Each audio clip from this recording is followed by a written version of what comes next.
Dear students of English grammar and the aspirants of competitive exams of English, we welcome you in our lecture 4, in which we have a topic basic rules based on narration, that is direct and indirect speech. Student, this is bilingual lecture and you will come to know each and everything in Hindi and English language as well. This is M. Rahman and you are attending ORSC classes of English language. Please subscribe our channel to get all such type of lectures that are very helpful for you from academics to the competitive level. देखिए students, हम जो आज basically यहाँ पर study करने जा रहे हैं उसमें हम स्टडी करेंगे कि कैसे हम इनडायरेक्ट स्पीच में बदलें एडवर्ब्स को और डेमोन्स्ट्रेटिव एडजेक्टिव्स को, और साथ साथ में इसके अपने समय को बचाने के लिए और आपको कुछ एक्स्ट्रा बताने के लिए हम ये भी बताएंगे कि वे इंटरोगेटिव सेंटेंसेस अगर रिपोर्टेड स्पीच में आते हैं तो आप उनको कैसे बदलेंगे इनडायरेक्ट बनाते समय। तो यहाँ पर ये चार्ट दिया गया है जिसकी अभी हम स्टडी करने वाले हैं। Interrogative sentence is a sentence in which we ask some question और we want to know something. तो इंटरोगेटिव सेंटेंस को हम कैसे पहचाने कि रिपोर्टेड स्पीच में इंटरोगेटिव सेंटेंस है। तो इंटरोगेटिव सेंटेंस को लेकर दो आइडेंटिफिकेशंस हम आपको बता देते हैं। सबसे पहली बात है कि इंटरोगेटिव सेंटेंस के अंदर क्वेश्चन मार्क आपको जरूर मिलेगा। इंटरोगेटिव सेंटेंस अगर आपके रिपोर्टेड स्पीच के अंदर आता है तो आपको क्वेश्चन मार्क पर विशेष ध्यान देना चाहिए। अगर हम केवल क्वेश्चन वर्ड की बात करें तो कई बार हम लोग इस बात में कंफ्यूज हो जाते हैं। जैसे यहाँ पर व्हाट यूज किया गया है, तो ये जो व्हाट यूज किया गया है व्हाट एक्सक्लेमेटरी सेंटेंस में भी यूज होता है, हाउ एक्सक्लेमेटरी सेंटेंसेस में भी यूज होता है। तो हम एकदम से नहीं पहचान पाते कि व्हाट और हाउ को देख करके कि दिया गया पर्टिकुलर सेंटेंस इंटरोगेटिव है या नहीं।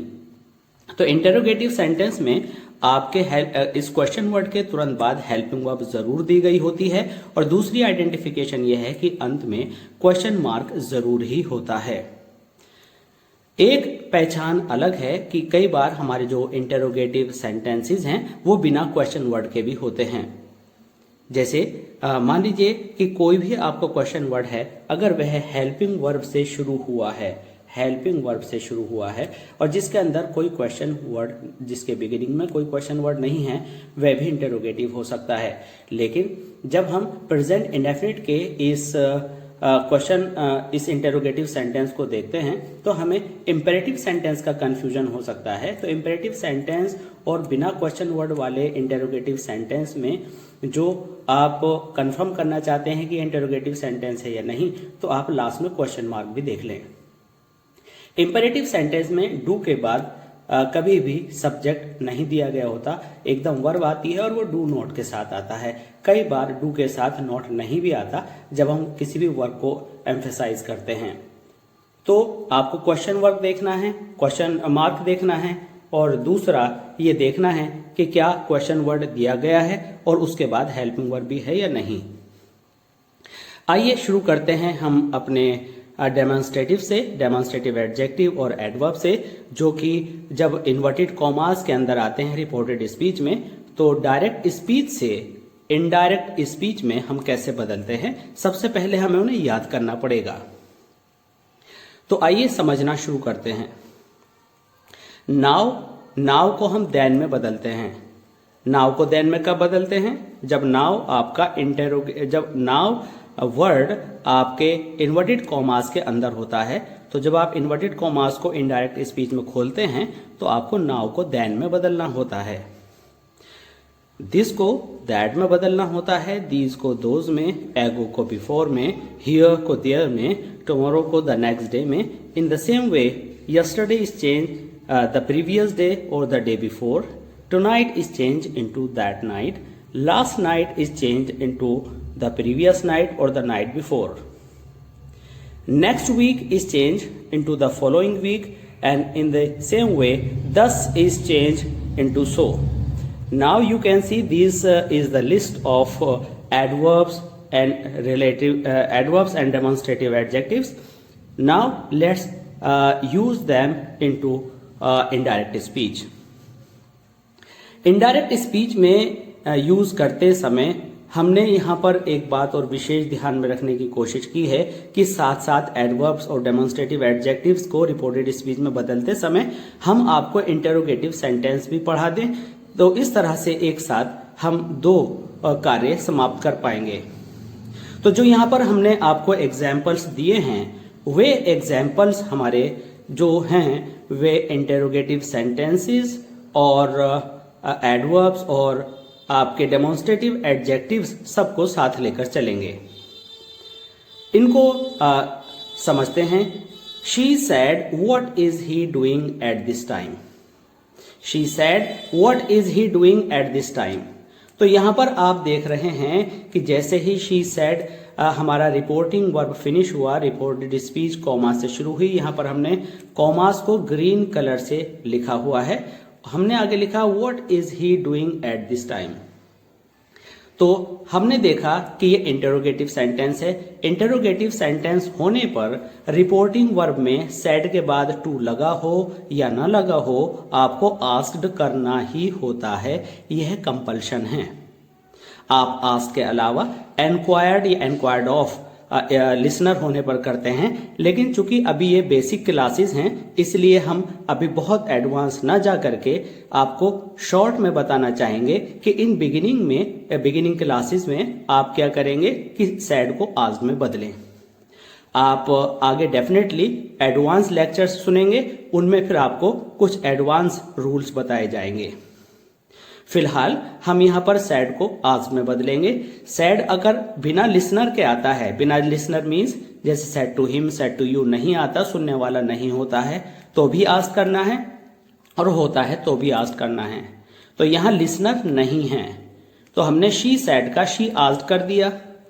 अब हमारे सामने है कि अब तक हम कॉमास की जगह पर दैट लगाते थे, इसलिए हमने कॉमास को ग्रीन कलर में लिखा और वर्ड को भी ग्रीन कलर में ही लिखा है। क्यों? क्योंकि हमें क्वेश्चन आने पर, इंटरोगेटिव सेंटेंस आने पर हम क्या करते हैं, हम दैट नहीं लगाते हैं और दैट की जगह वर्ड दो वर्क करता है। ये क्वेश्चन वर्ड भी रहता है और दैट का सेंस भी देता है। ये 2 in 1 वर्क करता है। दूसरा चेंज मेजर ये करना होता है कि जो हेल्पिंग वर्ब है उसके बाद सब्जेक्ट है, आपको इनडायरेक्ट स्पीच में, मतलब जब आप कॉमास हटा रहे होते हैं तो आपको सब्जेक्ट हेल्पिंग वर्ब से हमेशा पहले रखना होता है। आपको हेल्पिंग वर्ब से पहले सब्जेक्ट रखना होता है। आपको इसका स्ट्रक्चर इस तरह से बनाना होता है जैसे मानो असर्टिव सेंटेंस आप लिख रहे हों। अर्थात आपने यहाँ व्हाट लिखा, व्हाट लिखने के बाद आप पहले सब्जेक्ट लाए और सब्जेक्ट के बाद आपने इज को आगे लिखा, और इज वॉज में इसलिए बदल गया चूंकि आप पिछले लेक्चर में सीख चुके हैं क्या कि पीछे पास्ट होने की वजह से हमने इसको वॉज किया।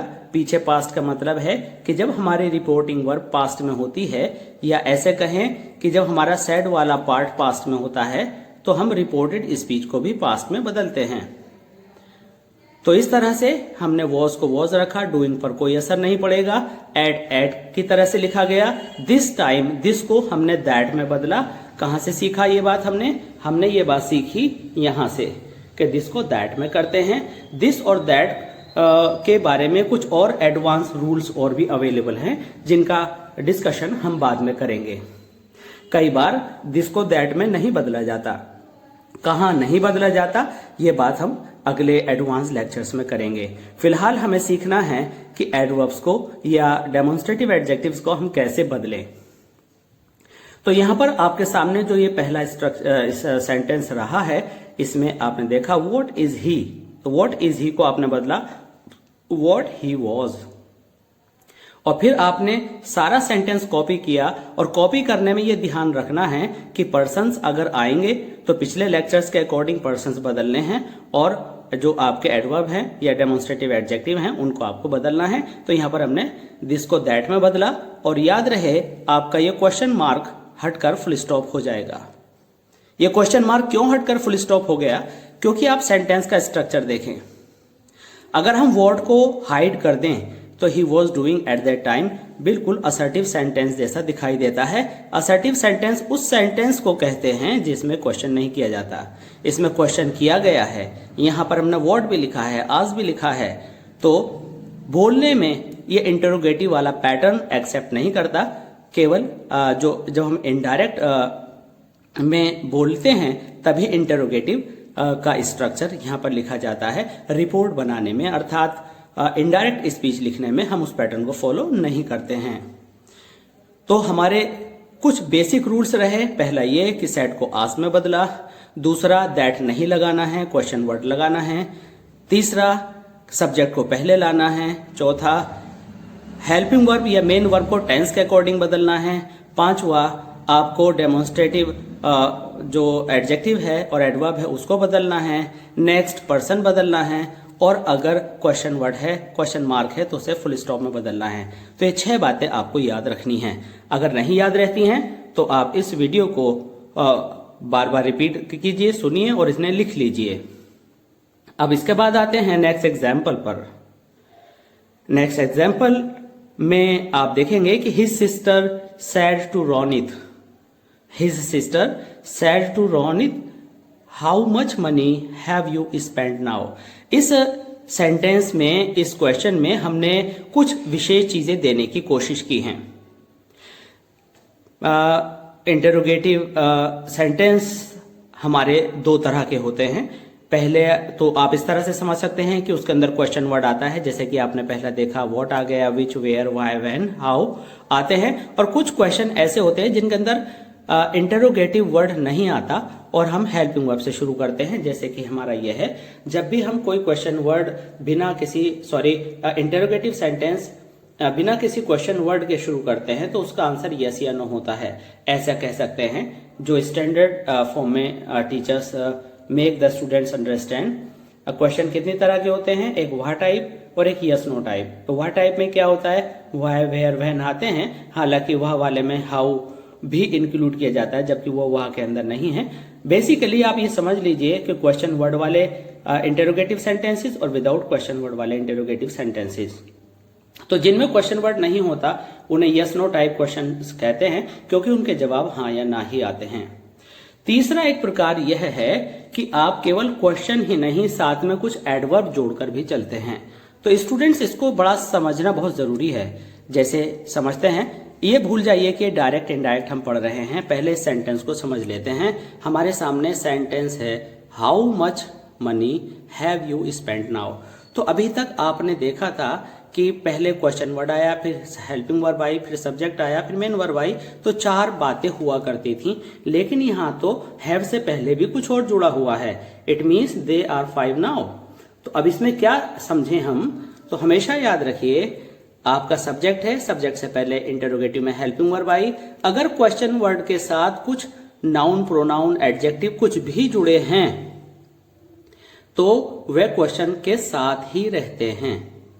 दूसरे शब्दों में आप इसको ऐसे समझ सकते हैं कि अगर आपके क्वेश्चन वर्ड और हेल्पिंग वर्ब के बीच में कुछ एडिशनल वर्ड्स हैं तो आप उनको क्वेश्चन वर्ड के साथ ही जोड़े रखेंगे, और आपका जो ये सब्जेक्ट था केवल हेल्पिंग वर्ब से पहले आएगा। पहले सारे वर्ड्स और बाद के सारे वर्ड्स अपनी अपनी जगह पर रहेंगे। एक बार फिर दोबारा सुन लीजिए कि जो आपका सब्जेक्ट है वो हेल्पिंग वर्ब से पहले आएगा और हेल्पिंग वर्ब से पहले जितनी चीजें थी वो सब अपनी जगह ही रहेंगी। तो ये हमने एक अलग तरह का sentence that is based on interrogative form हमने आपके सामने लाने की कोशिश की है। हमारा क्वेश्चन रहा his sister said to Ronit how much money have you spend now. तो बेसिक रूल आप यहां समझ गए हैं कि हिज सिस्टर आस्क्ड रोनित, मतलब अगर सेड आपका बिना टू का था तो भी आज, सेड टू आया तो भी आज, टू हटा दिया जाता है और इसके बाद आपने क्वेश्चन वर्ड उतारना पड़ता है। तो हमने हाउ उतारा, लेकिन हाउ के साथ जो एडिशनल वर्ड्स लिखे थे हेल्पिंग वर्ब तक वो भी हमने उतारने होंगे। उसके बाद हम यू को पहले ले आए। अब यहाँ पर पर्सन की अगर हम बात करें तो पर्सन बदलने में आपने प्रीवियस लेक्चर में सुना था कि यू सेकंड पर्सन होता है और सेकंड पर्सन लिसनर के अकॉर्डिंग बदलता है। जब हम पर्सन बदलते हैं तो पर्सन में ये देखते हैं कि ये कौन सा पर्सन है और किस नंबर पर है। तो हमने देखा ये यू सेकंड पर्सन है और हमारे चार्ट के अकॉर्डिंग ये फर्स्ट नंबर पे है, क्योंकि ये नॉमिनेटिव केस में है। यह नॉमिनेटिव केस में है और ये सब्जेक्ट पर है। तो सेकंड पर्सन होने की वजह से ये लिसनर के पास आएगा। तो यहां पर आप सीख रहे हैं कि इस सेंटेंस में his sister asked Ronit how much money he had spend then. He had spend then, जो आपका यहाँ पर यू है वह हैव से पहले आ गया, हैव को आपने हैड में बदल दिया, जो स्पेंट है वो एज इट इज रहा और नाउ को देन में कर दिया और क्वेश्चन मार्क हट गया। तो इस तरह से कितने चेंजेस आपने इस सेंटेंस में किए, let's see once again. Said to को आस्क्ड में किया, इन्वर्टेड कॉमास हटा करके आपने दैट नहीं लगाया क्योंकि इंटरोगेटिव सेंटेंसेस वाले रिपोर्टेड स्पीच में दैट नहीं लगता, आपने जो क्वेश्चन वर्ड लिख दिया। तो क्वेश्चन वर्ड के साथ कुछ एडिशनल वर्ड्स भी थे जो हेल्पिंग वर्ब से पहले हमें यहाँ लिखने थे। हमने हाउ मच मनी लिखा और हेल्पिंग वर्ब से पहले हम सब्जेक्ट ले आए, हमने पर्सन बदल लिया, हैव को हैड में चेंज किया, स्पेंट किया क्योंकि हैव के साथ भी थर्ड फॉर्म लगती है और हैड के साथ भी थर्ड फॉर्म लगती है, और नाउ को देन में बदल दिया। इस तरह से आप सीख गए हैं कि कैसे प्रेजेंट परफेक्ट को पास्ट परफेक्ट में बदला जाता है। आइए अब अगले एग्जाम्पल को समझने की कोशिश करते हैं। हमारा थर्ड एग्जाम्पल है, Joseph said to Sunita why did you laugh at me yesterday. अब यहाँ पर क्या हुआ, आपका जो यहाँ सेड टू है, सेड टू को आप क्या करेंगे, सेड टू को आप आस्क करेंगे। बिल्कुल सिंपल है, आपको पिछले रूल्स पे से दिमाग हटा लेना है, ध्यान हटा लेना है। कॉमाज हटाएंगे, क्वेश्चन वर्ड कॉपी कर लेंगे, ठीक है। अब ये हमारे पास हेल्पिंग वर्ब आ गया, तो हेल्पिंग वर्ब से पहले हम सब्जेक्ट लाते हैं, जैसा कि अभी हमने यहाँ सीखा था। सब्जेक्ट हम पहले लाएंगे तो यू कौन सा पर्सन है, यू सेकंड पर्सन है, सेकंड पर्सन जाता है टू के बाद वाले लिसनर पर। लिसनर क्या है, शी है, तो सब्जेक्ट होने की वजह से आपने शी लगा लिया। हम आपको एक बार फिर बता दें, अगर आपको पर्सन समझने में प्रॉब्लम है तो आप हमारे प्रीवियस लेक्चर 3 को ज़रूर देखिएगा। और इसके बाद जो आपका पास्ट इंडेफिनिट है उसको हम पास्ट परफेक्ट में बदलते हैं। आपने पीछे लेक्चर में सुना होगा, और या ऐसे कह सकते हैं कि डिड को हैड में बदलते हैं। तो इस तरह से पास्ट परफेक्ट हो गया एट हिम। और जो आपका ये यस्टरडे है, यस्टरडे को हम किसको बदलते हैं, आइए अपने चार्ट में एक बार फिर देखते हैं। यस्टरडे को बदलने में आप द प्रीवियस डे या द डे बिफोर कोई सी एक चॉइस आप अपना सकते हैं। तो हमने यहाँ पर द प्रीवियस डे यहाँ पर लिखा है। जब हमारा ये जो कोई भी लाइन है जहाँ पूरी हो जाती है तो हम वहाँ पर ये मार्क करते हैं और जो बचा हुआ वर्ड है उसे न्यू लाइन में लिख लेते हैं। तो यहाँ पर ये डैश लगाना और ये वर्ड अगली लाइन में लिखना हमें चाहिए जब हमारा कोई भी सेंटेंस एक लाइन में पूरा ना हो रहा हो। इसके बाद हम आते हैं पॉइंट नंबर 4 पर। पॉइंट नंबर 4 पर एक नए एग्जाम्पल के साथ, Pinki said to him are you a singer these days. तो अब आप जान गए हैं, सेड टू को आस्क्ड में किया फटाफट, पिंकी आस्क्ड हिम कर दिया। अब यहाँ क्या हुआ, यहाँ क्वेश्चन वर्ड ही नहीं है, यहाँ व्हाई था, यहाँ हाउ मच मनी था, यहाँ व्हाट था। तो यहाँ तो क्वेश्चन वर्ड ही नहीं है। अब क्या करें, दैट हम लगा नहीं सकते क्योंकि इंटेरोगेटिव सेंटेंस है। तो आप क्या करते हैं, ऐसी दशा में आप इंटेरोगेटिव वर्ड की जगह या दैट की जगह पर इफ़ या वेदर लगाते हैं। वेदर जानते हैं, WHETHER। ये आप हमारे नेक्स्ट लेक्चर्स में समझेंगे कि वेदर का यूज़ हम कैसे करें और किन केसेस में वेदर ज़रूरी होता है। यहाँ आप सब्स्टिट्यूट कर सकते हैं वेदर को इफ से, WHETHER वेदर। अब आगे क्या करेंगे, यू पहले आएगा और फिर आर बाद में जाएगा।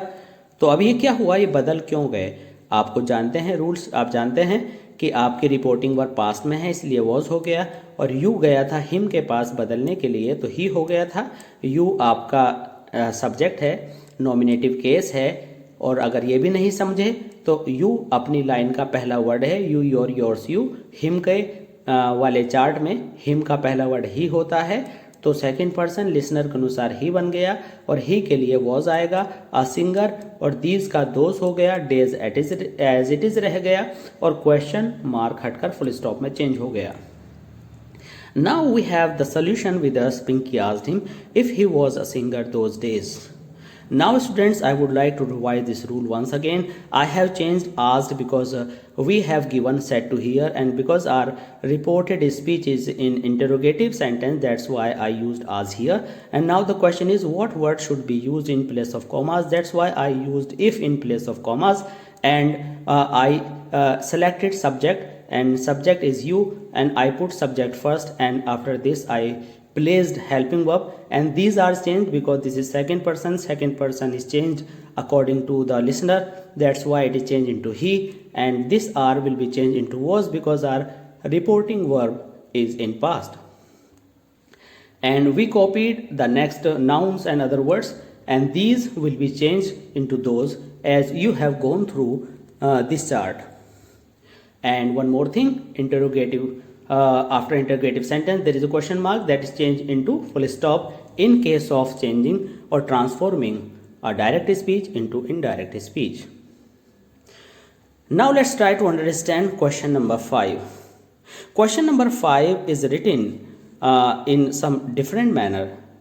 इसमें क्या है कि इन्वर्टेड कॉमास बिगिन हमने शुरू में कर दिया, रिपोर्टेड स्पीच पहले लिखी, रिपोर्टिंग वर्ब हमने बाद में लिखी। ऐसा एग्जामिनेशन में आता है तो स्टूडेंट्स चौंक जाते हैं और कन्फ्यूजन शुरू हो जाते हैं और साथ साथ इसके मिस्टेक्स भी शुरू हो जाती हैं।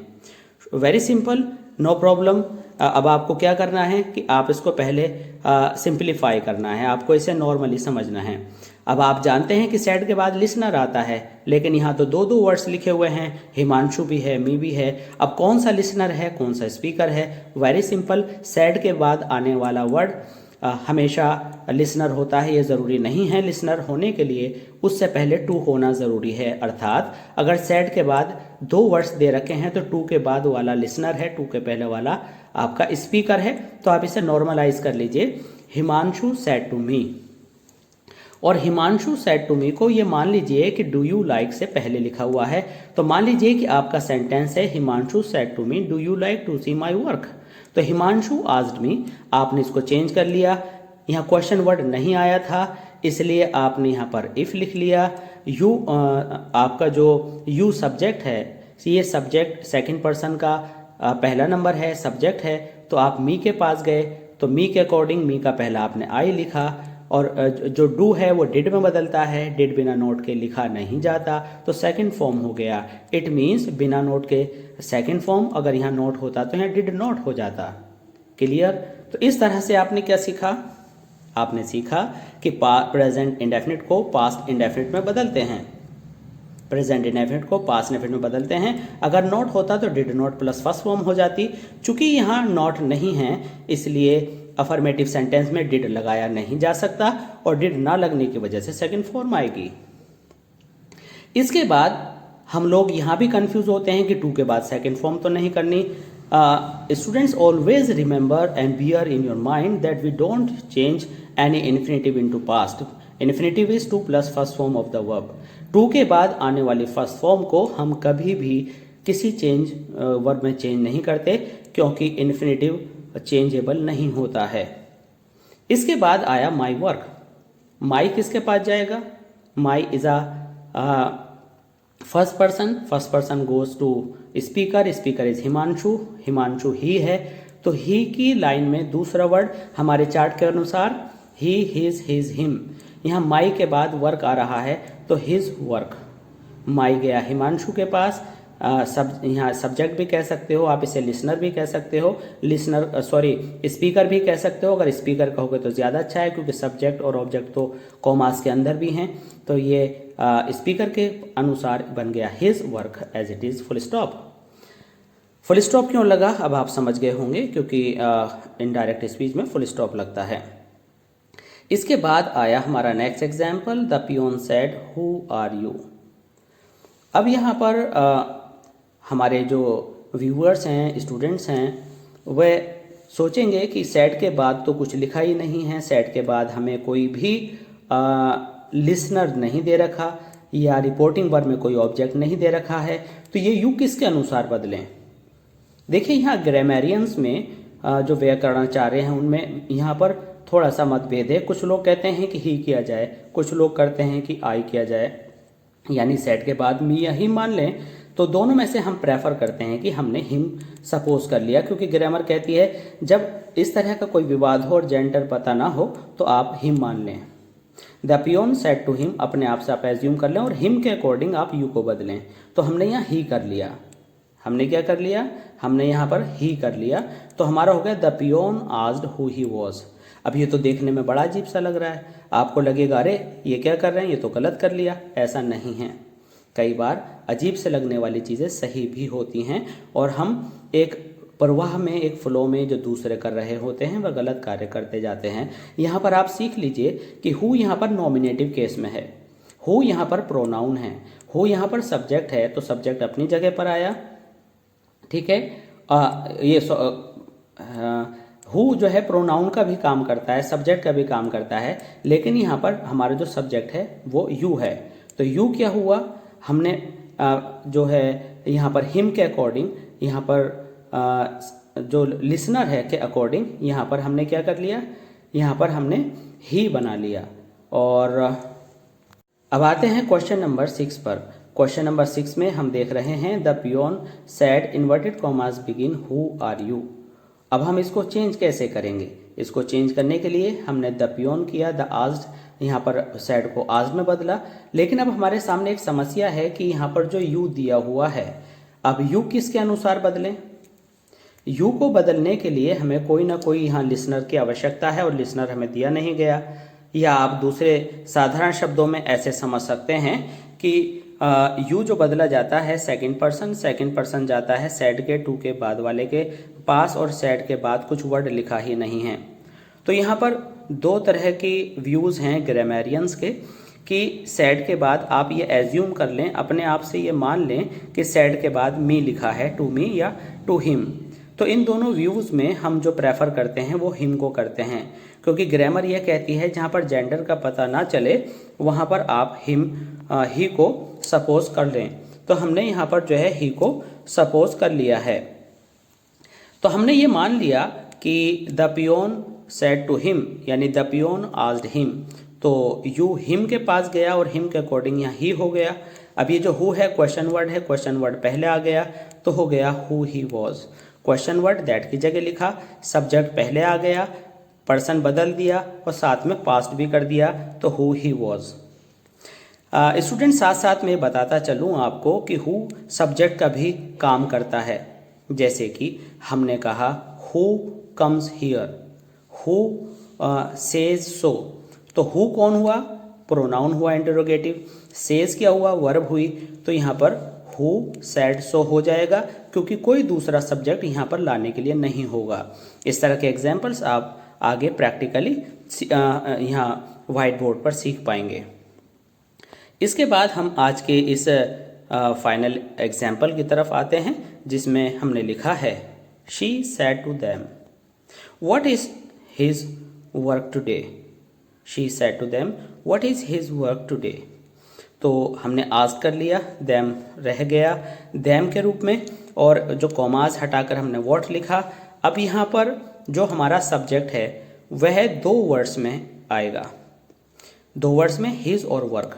अब ये हिज थर्ड पर्सन है तो ये तो बदलेगा नहीं, तो हिज और वर्क हम पूरा पहले ले आए।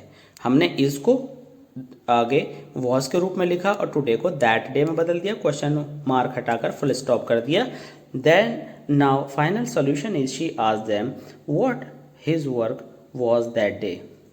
कई बार हम कहते हैं कि अजीब सा लग रहा है, अजीब कुछ नहीं होता। जो ग्रामर होती है हार्ड एंड फास्ट उन्हीं रूल्स को हमें फॉलो करना होता है।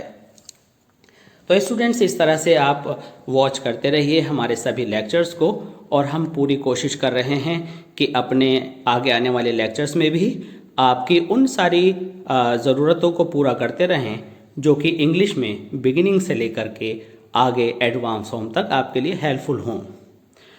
Student, this was M. Rahman and this is M. Rahman, and you have attended ORAC classes of English language, and to get all such type of lectures please subscribe our channel ORAC classes of English language। और अगर आपको हमारा lecture पसंद आया है तो please like and share ज़रूर कीजिएगा, और कहीं कोई क्वेरी रही है तो कमेंट बॉक्स में आप लिखेंगे, उसको हम पूरी तरह से आपको संतुष्टि के साथ समझाने की कोशिश करेंगे। तो देखते रहिए and thanks for being with us for watching और ऐसी classes of English language. Thanks a lot.